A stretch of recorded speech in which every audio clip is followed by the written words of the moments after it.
నియోజకవర్గ కాంగ్రెస్ పార్టీ ముఖ్య కార్యకర్తల సమావేశానికి ముఖ్య అతిథిగా విచ్చేసినటువంటి గౌరవనీయులు తెలంగాణ రాష్ట్ర మంత్రివర్యులు మరి మాజీ ఉమ్మడి ఆంధ్రప్రదేశ్ రాష్ట్ర డిప్యూటీ సీఎం గారు మరి మన తెలంగాణ ఆరోగ్య శాఖ మంత్రి గారు మరి మాజీ జైరాబాద్ పార్లమెంట్ సభ్యులు గౌరవనీయులైన సురేష్ కుమార్ షెట్కర్ గారు నేటి కాంగ్రెస్ పార్టీ జైరాబాద్ పార్లమెంట్ అభ్యర్థి మరి తక్కువ పీరియడ్లో రాహుల్ గాంధీ జోడో యాత్ర నుండి ప్రారంభించి ఒకటేసారి చరిత్ర సృష్టించి జూపల్లి నియోజకవర్గం నుంచి కాంగ్రెస్ పార్టీ జెండా ఎగరేసి గెలిచేటువంటి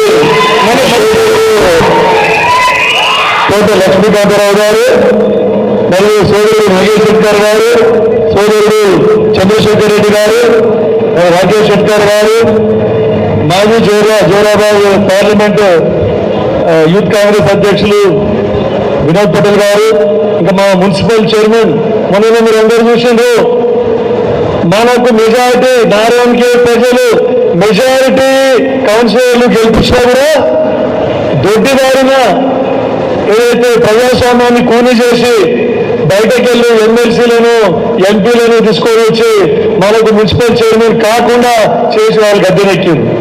4 సంవత్సరాలు పరిపాలించిన తర్వాత మనమందరం మరో ఏకమై అవిశ్వాస తీర్మానం పెట్టి ఆ మున్సిపల్ చైర్మన్ గద్దె నుంచి మన నారాయణఖేడ్ మీద మళ్ళా కాంగ్రెస్ మున్సిపల్ చైర్మన్ జెండా వేసినటువంటి మున్సిపల్ చైర్మన్ సోదరుడు ఆనంద్ స్వరూప్ షెట్కర్ గారు, మరియు యువజన కాంగ్రెస్ నియోజకవర్గ అధ్యక్షులు మన శ్రీను షెట్కర్ గారు, ఇంకా మా వైస్ చైర్మన్ దారం శంకర్ గారు, మా అందరు కౌన్సిలర్లు ఎవరైతే ఉన్నారో మా మున్సిపల్ కౌన్సిల్ అందరికీ వేదిక పోయినటువంటి సర్పంచులు, ఎంపీటీసీలు, మాజీ సర్పంచులు, మాజీ ఎంపీటీసీలు, మాజీ జడ్పీటీసీలు, తర్వాత పిఎస్సిఎస్ సింగిల్ విండో చైర్మన్లు, మరి ఇంకా వేదిక పోయినటువంటి కాంగ్రెస్ పార్టీ నాయకులు, కార్యకర్తలు, అధిరత మహారథులందరికీ మర్చిపోయిన ప్రోగ్రాం పొద్దుటి నుంచి ఆర్గనైజ్ చేస్తున్నటువంటి మా సాగర్ షెట్కర్ గారు మరియు మా సోదరుడు తయారు అలీ గారు నారాయణఖేడ్ మండల కాంగ్రెస్ ప్రెసిడెంట్,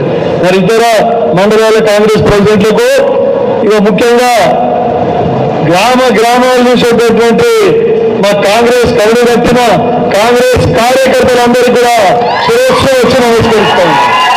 ముఖ్యంగా అసెంబ్లీ ఎలక్షన్లు ఎంతో మెజార్టీ, ఎంతో దూరం ఉండే మనకు గమ్యం, ఎంతో దూరం 58,000 మెజార్టీతో గెలిచినటువంటి టీఆర్ఎస్ పేరు తెలుసుకోలేదు. టీఆర్ఎస్ అభ్యర్థి గతంలో మాజీ శాసనసభ్యుని 58,000 మెజార్టీ కొట్టేసి 6,500 మెజార్టీకి ఏదైతే నాకు ఇచ్చి గెలిపించిందో, కష్టపడి ప్రతి ఒక్కరూ సైనికులాగా కష్టపడి కాంగ్రెస్ పార్టీ జెండా నారాయణఖేడ్ ఎగరేసి సంజయ్ రెడ్డి నన్ను ఎమ్మెల్యేగా గెలిపించినందుకు మరొకసారి మీకు అందరూ సోదరులారా మళ్ళీ అవకాశం వచ్చింది మనకు. ఎప్పటికీ దివంగత ముఖ్యమంత్రి రాజశేఖర్ రెడ్డి గారు ఏదైతే మన నారాయణఖేడ్ నియోజకవర్గానికి బోనస్, ఒకటికొకటి బోనస్, ఎంపీ మనకే ఎమ్మెల్యే మనకే అని చెప్పేసి రాజశేఖర్ గారు. దాంట్లో ముఖ్య పాత్ర మా మంత్రివర్యులు గౌరవనీయులు దామోదర్ రాజనరసింహ గారిది. ఆ రోజు దివంగత కృష్ణారెడ్డి గారు ఎమ్మెల్యే ఉన్నప్పుడు ఆ రోజు సమన్వయపరిచి ఆ రోజు ఒకరు ఎంపీ ఒకరు ఎమ్మెల్యే పోయే విధంగా చేసిన ఘనత మా దామోదర్ రాజనరసింహ గారిది అని చెప్తా ఉన్నాను.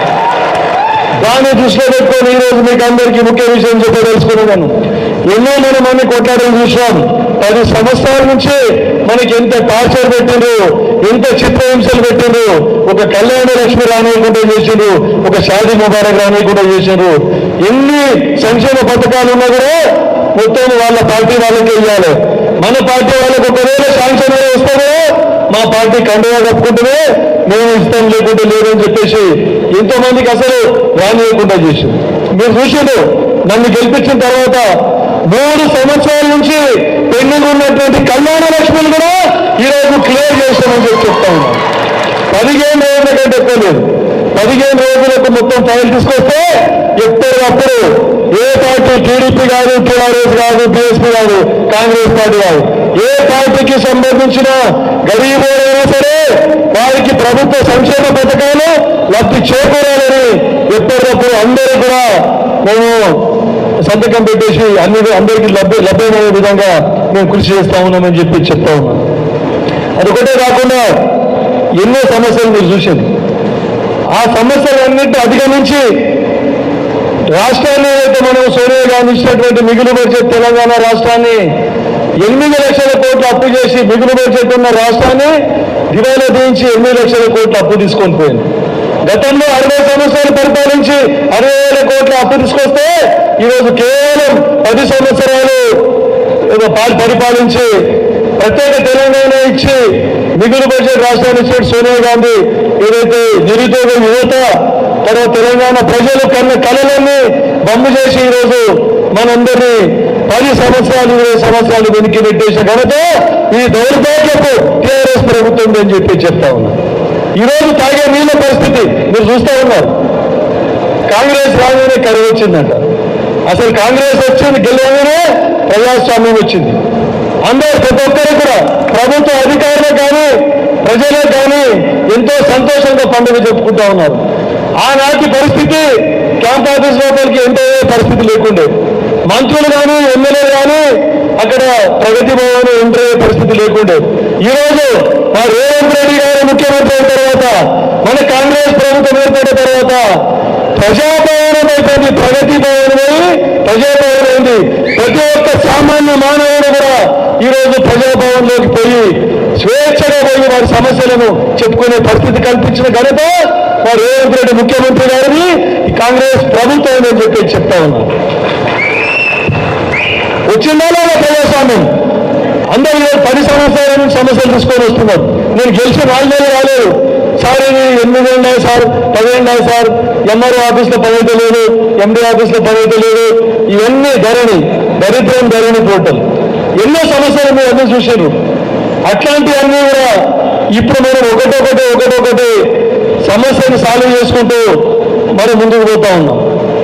మన సోనియా గాంధీకి ప్రకటించినటువంటి ఏదైతే తుక్కుగూడలో మొన్న గతం శాసనసభ ఎన్నికల్లో ప్రకటించినటువంటి 6 గ్యారంటీ స్కీమ్లలో మొత్తం 5 గ్యారంటీ స్కీమ్లు కేవలం 100 రోజుల్లో కంప్లీట్ చేసే ఘనత మన కాంగ్రెస్ పార్టీ కాంగ్రెస్ ప్రభుత్వం అని చెప్పి చెప్తా ఉన్నాం.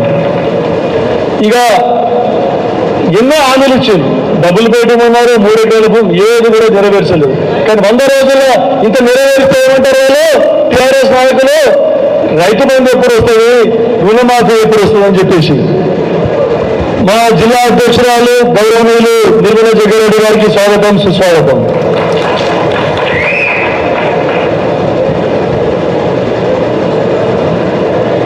మరి మీరే చూస్తూ ఉన్నారు, ఇన్ని సమస్యలు తీరుస్తే కూడా టీఆర్ఎస్ నాయకులు ఏమంటున్నారు? ఆ రైతు బంధు పట్టుకున్నారు, రైతు రుణమాఫీ పట్టుకున్నారు. అయ్యా చేస్తాం, కాంగ్రెస్ పార్టీ ఇచ్చిన హామీలకు అన్నిటికీ కట్టుబడి ఉన్నది. స్వర్గీయ ఇందిరాగాంధీ నుండి పట్టుకొని మొన్న ప్రధానమంత్రి మన్మోహన్ సింగ్ వరకు కూడా దివంగత రాజశేఖర్ ముఖ్యమంత్రి ఉన్నప్పుడు ఇచ్చిన హామీలన్నీ నెరవేర్చిన కనుక కాంగ్రెస్ పార్టీకి ఉన్నదా? అన్ని నెరవేర్చిన వాళ్ళగా ఇప్పుడు కూడా ఒక టైం కొన్ని రోజుల లోపలనే మళ్ళీ మనము అన్ని మిగిలిన హామీలన్నీ నెరవేర్చే విధంగా కృషి చేస్తే కాంగ్రెస్ ప్రభుత్వం అని చెప్తా ఉన్నాం.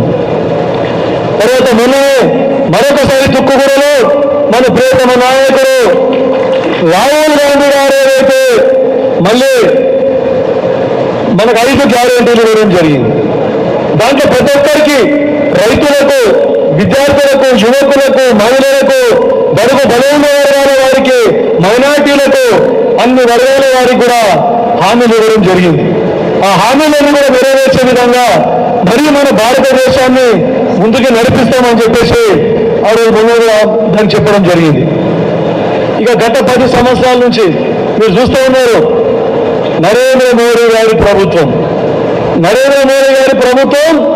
సరే ఒకసారి నమ్మిండు, 2 సార్లు నమ్మిండు. ఎప్పుడు ఏదైనా ఒక సమస్య తీసుకొని వస్తాడు ముందుకు. ఎలక్షన్ల ముందర ఇప్పుడు రామ్ మందిర్, రాముడిని తీసుకొని వచ్చింది. మనం రామాయణ మేము కూడా హిందువులమే, హిందూ ధర్మాన్ని పాటిస్తాం, రాముని మేము కూడా మొక్కుతాం, రామ మందిర్కి పోతాం. కానీ ఎప్పుడు రాజకీయాలకు వాడుకోలేదు. కాంగ్రెస్ పార్టీ దేవుళ్ళను మతాన్ని కాంగ్రెస్ పార్టీకి వాడుకోలేదని చెప్పి చెప్తాం. ఇక అదొకటి. పోయినసారి పుల్వామా సోల్జర్స్ మొత్తము బాంబ్ అటాక్ అయిందని చెప్పేసి ఏదో తీసుకొని వచ్చి అప్పుడు ఓట్లు వేసుకున్నాడు. ఇప్పుడు శ్రీరామచంద్రుని ఆయన ముందుకు తీసుకొని వచ్చి ఓట్లు అడుగుతా ఉన్నారు. కానీ మనకు ఇచ్చిన హామీలు ఏం నెరవేర్చిండు మీరే చెప్తా ఉన్నాను. నిన్న చెప్పండి, 2 కోట్ల ఉద్యోగాలు ప్రతి సంవత్సరం అని చెప్పిండు. ఎక్కడ అయ్యలేదు, ఎక్కడ ఉద్యోగాలు కల్పించలేదు. తర్వాత బ్లాక్ మనీ కాంగ్రెస్ వాళ్ళు దోసుకున్న సొమ్మును మొత్తం తీసుకొని వచ్చి ప్రతి ఒక్కరి అకౌంట్లో 15 లక్షలు వేస్తున్నాడు. ఇప్పటి వరకు ఎక్కడ కూడా మరి 15 లక్షలు వేయలేదు. 15 లక్షలు కాదు కదా, 15 రూపాయలు కూడా వారి జన్ధన్ ఖాతాలు వేయలేదు అని చెప్పి చెప్తా ఉన్నాం. మన కాంగ్రెస్ పార్టీలో మొత్తం తెచ్చినటువంటి మనకు బిహెచ్ఎల్ కానీ, ఐడిపిఎల్ కానీ, ఇట్లాంటి పబ్లిక్ సెక్టర్ యూనిట్స్, హెచ్ఏఎల్ కానీ, ఇటువంటి యూనిట్స్ ఏవైతే ఉన్నాయో పబ్లిక్ సెక్టర్లో ఉన్నటువంటి ఇండస్ట్రీస్ మొత్తము దారాదత్తం ప్రైవేటు వ్యక్తులకు తక్కువ ధరకు అమ్మేసిన ఘనత నరేంద్ర మోడీ ప్రభుత్వం అని చెప్పి చెప్తా ఉన్నాం. ఇప్పుడు కూడా మళ్ళీ ఒకవేళ అవకాశం ఇస్తే ముందుకు తీసుకొని పోయి మళ్ళీ ఇవన్నీ అమ్ముకునే పరిస్థితి ఏర్పడుతుంది. కాబట్టి ప్రజలారా, సోదరులారా, మనమందరం గతంలో మళ్ళీ ఇందిరమ్మ రాజ్యం, ఇప్పుడు ఎట్లయితే ఇందిరమ్మ రాజ్యం తీసుకొని వచ్చినామో రాష్ట్రంలో, కేంద్రంలో కూడా ఇందిరమ్మ రాజ్యం రావాల్సిన అవసరం ఉన్నదని చెప్పేసి ఇప్పుడు అందరూ చూసారు. మీరు సురేష్ కుమార్ షెట్కర్ గారు మరొకసారి మనం ఎంపీగా అవకాశం ఇస్తే ఇద్దరం జోడొద్దులాగా, దామోదర్ రాజనరసింహ గారు జిల్లా మంత్రివర్యులు, రాష్ట్ర మంత్రివర్యులు, మరి మన ఎంపీ నారాయణ ఖేడ్ నుండి జైరాబాద్ పార్లమెంట్ నుంచి సురేష్ కుమార్ షెట్కర్ ఎంపీగా గెలిస్తే మేము మంత్రి గారి మద్దతుతో నారాయణ ఖేడ్ నియోజకవర్గాన్ని, జైరాబాద్ పార్లమెంట్ అన్ని రంగాల్లో అభివృద్ధి చేసి చూపిస్తామని చెప్పేసి మీకు అందరికీ చెప్తా ఉన్నాను. ఇంకొకటి నేను మీకు చెప్పదలుచుకునేది ఏంటంటే, చాలా జాగ్రత్త పడాలి మనం. ఫస్ట్ లిస్ట్ కంటే ముందేనే చంద్రశేఖర్ గారు మన జైరాబాద్ నుంచి ఆయన క్యాండిడేట్ డిక్లేర్ చేయడం జరిగింది. ఫస్ట్ సీట్ జైరాబాద్ గెలుస్తుంది అని చెప్పింది. కాంగ్రెస్ గెలుస్తుంది, కాంగ్రెస్ లాస్ట్ దాకా కాంగ్రెస్ అన్నారు. ఏమేమి లాస్ట్కు 12,000 ఓడిపోయింది. అందుకే ఇంతకుముందు మా గౌరవ మంత్రివర్యులు చెప్పడం జరిగింది, ఎప్పుడు కూడా అప్రమత్తంగా ఉండాలి. గెలుస్తామని పోకడలో పోవద్దు. మీరు చూసిండ్రు, కష్టపడి తిరిగినే లేదా, మీరెంత కష్టపడారు, బూత్ కష్టపడే లేదా. 12 దినాల చరిత్ర, 12 రోజుల లోపల మనమందరం కాంగ్రెస్ పార్టీని గెలిపించుకున్నాం. ఎంత కష్టపడితే గెలిచినాం. కాబట్టి మనం ఇప్పుడు నిద్రపోకూడదు, నమ్మకూడదు. గెలుస్తున్నామంటే కాదు, మళ్ళీ కూడా మనము గట్టి పోటీ ఉన్నదని తీసుకొని మనమందరం కూడా ముందుకు పోవాల్సిన అవసరం ఉందని చెప్తా ఉన్నాం. గతంలో కిషోరెడ్డి గారు చెప్తుంది, అందరు మనోలే, డీలర్లు మనోలే, సర్పంచులు మనోలే, తర్వాత విఆర్ఓలు మనం అపాయింట్ చేసిన వాళ్ళు, పట్వారీలు అందరూ ఉండగా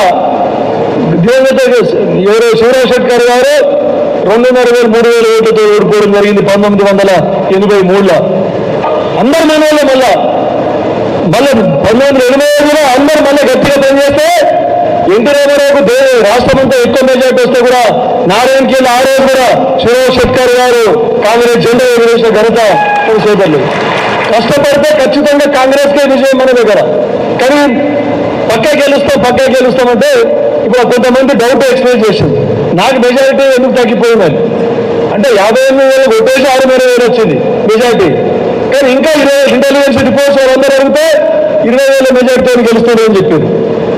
కానీ వచ్చిన మెజారిటీ ఇంకా 3,000 ఫరక్ పడితే నారాయణఖేడ్ మళ్ళీ మన చేతిలోకి వెళ్ళి జారిపోతుండే లేదా, 3,000 ఇటు పడితే అటు పడితే జారిపోతుండే లేదా. కాబట్టి మీకు చెప్పేది ఏంటంటే, ఇప్పుడు ప్రతి ఒక్కరు కూడా సైనికుడు బూత్ లెవెల్లో ప్రతి కష్టపడాలి. ఎప్పుడు చూసా నేను ఇంకోటి ఇప్పుడు చెప్పదలుచుకున్నా మీకు, 3 సర్వే కేంద్రాలు పెట్టుకున్నాను ఎలక్షన్లో.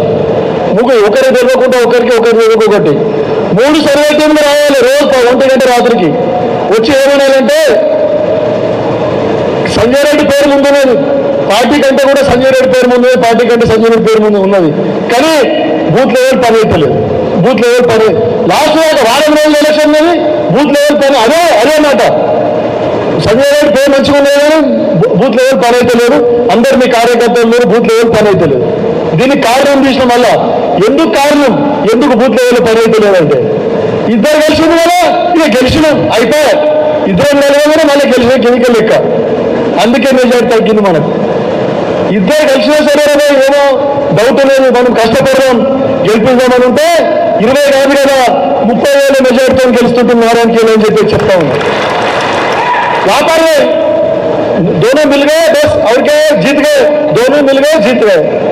గదే నేను చెప్తాను, ఇప్పుడు కూడా మీకు అందరూ చెప్తూ ఎక్కువ సమయం తీసుకోకుండా ఈరోజు ఇంత పెద్ద ఎత్తున వచ్చి ఈ కార్యక్రమాన్ని దిగ్విజయం చేసినందుకు మీకు అందరూ కూడా ధన్యవాదాలు చెప్పుకుంటూ ముగిస్తున్నాను. చేతి గుర్తుకే